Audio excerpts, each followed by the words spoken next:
The upside to celebrity affairs. Infidelity always seems to make the headlines, whether it involves the politician of the day, the young starlet, or the sports figure. Interestingly enough, if you watch man-on-the-street interviews or listen to co-workers on their breaks, you will hear those who are outraged, angry, and disappointed at the news, while some folks actually support the adulterer or at the least excuse their behavior. All of which reminds me that for each of us, there are differing moral standards, despite the fact that when we are in church or synagogue, we espouse a party line against adultery. And that conclusion, folks, reminded me of the fact that each person in each relationship must come to grips with what they will and will not tolerate. There are some couples where an open relationship or marriage works. Neither partner has an issue with it. The situation allows them to avoid the pressure of always having to be there for and to satisfy their wife, husband, or significant other.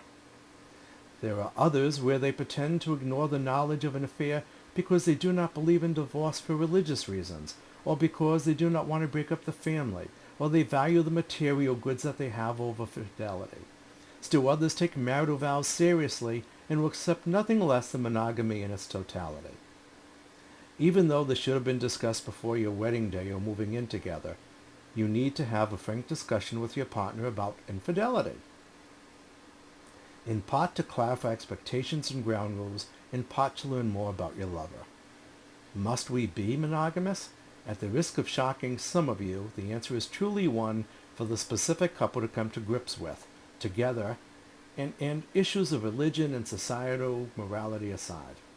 Bottom line, I think that the exploits of these famous folks can serve a positive purpose for their fans and admirers. The real question, the initial question is, will you and your partner make the time and effort to be honest and explore this topic before any actions become fodder for your local communities or your inner circle of friends chatter? Enough said.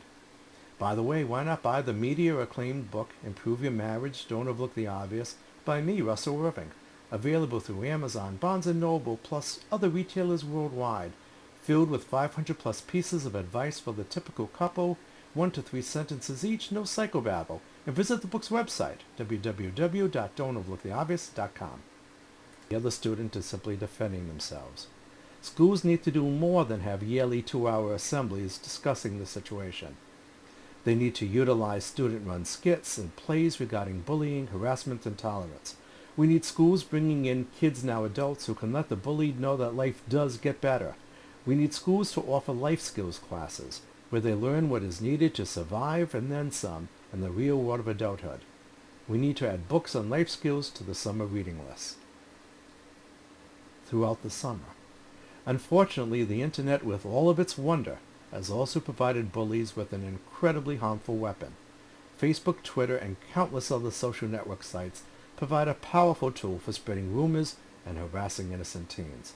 So that the summer vacation simply allows bullies more time and opportunities for getting off on making others miserable and possibly suicidal.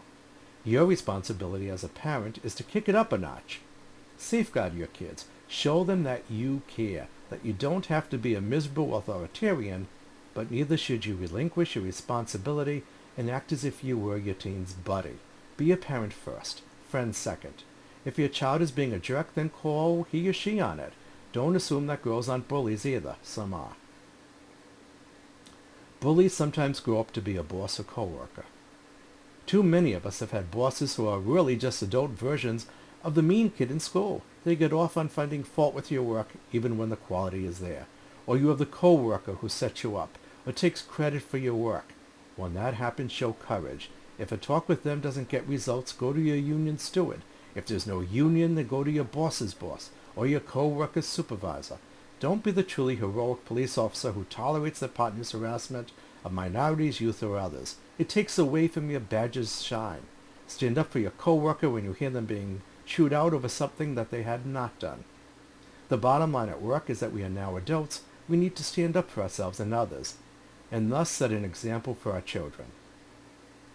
Bottom line, bullying has become more grotesque and destructive than it has ever been, and it's up to us to speak out for those who cannot or who don't know how to. We should not tolerate any more teen suicides. Apathetic or lawsuit-weary administrators, you need to contact the schools in your district, the parent-teacher organizations, the political powers that be in your area. As trite as it sounds, the bullies of today can grow up to be the work tyrants of tomorrow, unless we behave as grown-ups should and take a stand for those too weak to do so on their own. It's only part of the obvious, the things we too often ignore or purposely choose to overlook. You have the power to make a difference. Use it. Enough said. Why not buy the media-acclaimed books, Teens Improve Your Life, Don't Overlook the Obvious, and Nancy Wood and the Tree That Could, plus Another Tale of Good. Available through Amazon, Barnes & Noble, plus other retailers worldwide. And also check out the related websites, www.teensimproveyourlife.com and www.nancywood, spelled WOULD.com.